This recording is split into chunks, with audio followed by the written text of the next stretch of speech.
So first of all, thanks for the invitation to deliver an update on the ARM trajectory in the HPC slash server area. So my name is Fabrice Dupros. I'm a principal engineer at ARM, working in the HPC group. And let's start by this cartoon to kind of recap where we are today in the landscape. So basically, as you can see from the introduction of the Neoverse roadmap in 2018, we've been able to build a number of products with a diversity of partners. These products can cover different types of HPC aspects. I mean, we are in a position to cover a commodity HPC with some really advanced products from Ampere, or we can also be positioned in the cloud with a really strong partnership with AWS or Oracle. And we also have some on-prem solutions coming from Fujitsu with the A64FX and recent announcement from Cyper, ETRI, and our colleagues in India. So the landscape for ARM is, this is moving quickly, this is moving forward.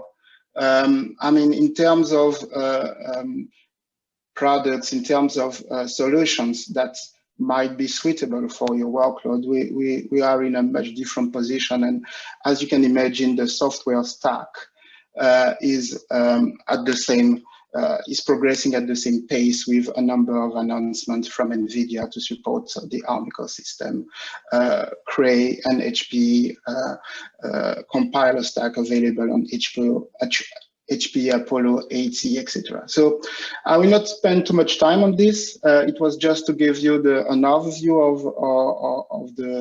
of the current trend.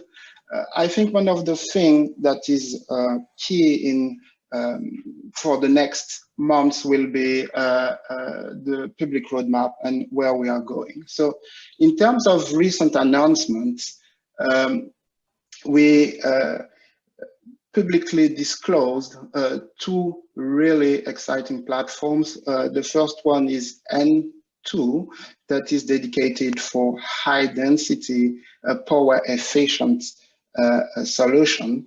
And the other one is V1, codenamed Zeus, that is really dedicated for high performing solution where you really need to maximize the efficiency for ML oriented or HPC oriented applications. So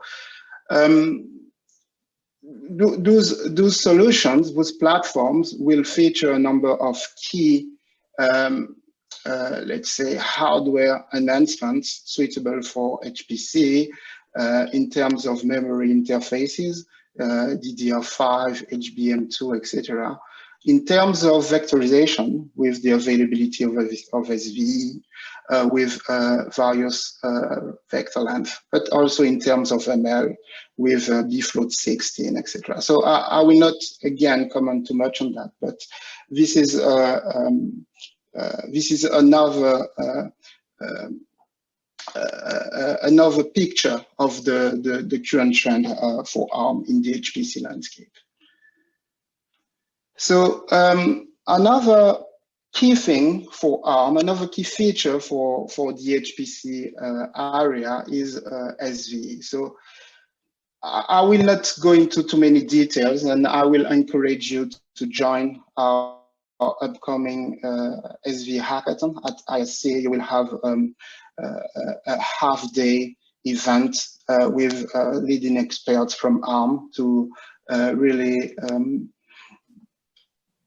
have the latest updates on SVE, make sure you can have access to the latest hardware. But I would like to share three key things about SVE with you. The first thing is that SVE is all about the efficiency of the vectorization, not only in terms of the number of loops you can vectorize, but the portability of your code. The idea is really tune your application once, and then you can port your tuning efforts to a number of different platforms that will feature SV with different vector length. Because this vector length agnostic idea is to make sure that you really can design your algorithm with there is no vector length from a software perspective. The vector length is defined at the hardware level. So you really can design things in a transparent way and then port your application on a number of different hardware. So SV is a predicate-centric architecture, so this is key to map vector operations on the SV vectors. So yeah, again, SV is part of the long-term trajectory for ARM, so I really encourage you to pay attention to this upcoming hackathon and to get ready for upcoming hardware. So in terms of recent announcements, so the Fugaku system, I think you have full visibility on this really that's not A64FX is a different type of architecture due to the availability of the high bandwidth HBM2, due to the combination of SV512. So it's a breakthrough in terms of hardware for HPC. But we have more in the pipe with these announcements from key partners coming from EU, coming from Asia, from India. With this collaboration, what you can see is that the ARM IPs are basically the building blocks to tackle exascale workloads and to build these next generation systems. And those different partners, what we have been able to build with ARM IPs is really to include their secret sauce to benefit from the ability to include some specific accelerators. This is the case for Cypher, it's the case for ETRI in South Korea. Yeah, we expect more details from CDAC, but this is one of the key ideas I would like to share with you, that ARM is in a position to provide IPs, but partners are in a position to build their own products and to add their specific features, to include specific accelerators, indeed to go to the market and build the products suitable for their own objectives. This is the idea behind regional exascale. I think we are running out of time. I have enough. I would like to share this last slide with you. It's always a good idea to demonstrate things with a couple of numbers in terms of the benefit you can get from SVE. So this is these are results from simulations. So the baseline is N1, so the existing IP in production from AWS with the Graviton2 from Ampere, and N1 is implementing Neon, 2 pipes, 128.